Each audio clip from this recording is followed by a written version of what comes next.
রোমে বাংলাদেশ উত্তরবঙ্গ অ্যাসোসিয়েশন ইতালির বর্ণাঢ্য অভিষেক অনুষ্ঠিত হয়েছে।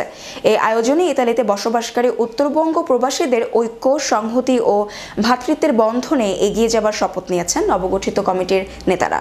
ইতালির ব্যুরো প্রধান শাহিন খলিল কাউসার জানান, রবিবার তরপ্পিনাত্তার রোশোই রেস্টুরেন্টের হলরুমে বাংলাদেশ উত্তরবঙ্গ অ্যাসোসিয়েশন ইতালির অভিষেক ও আলোচনা সভায় সভাপতিত্ব করেন সংগঠনের নবনির্বাচিত সভাপতি হাসাদুর রহমান হান্নান।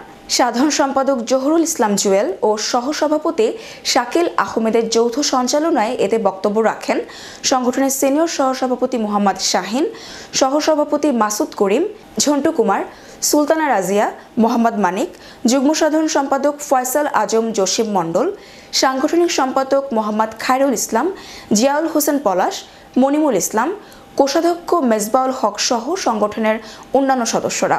এছাড়াও স্থানীয় সামাজিক, রাজনৈতিক ও আঞ্চলিক সংগঠনের বিশিষ্ট ব্যক্তিবর্গ এতে বিশেষ অতিথি হিসেবে উপস্থিত হয়ে ভবিষ্যতে অ্যাসোসিয়েশনের সকল কার্যক্রম সুন্দর এবং সঠিকভাবে বাস্তবায়নের লক্ষ্যে সকলকে একযোগে কাজ করার আহ্বান জানান।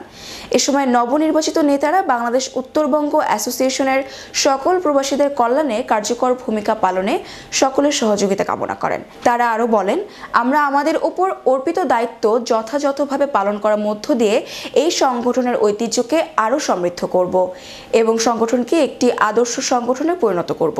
পরিশেষে নবগঠিত কমিটিকে ফুলের শুভেচ্ছা জানানো হয় বিভিন্ন সংগঠনের পক্ষ থেকে।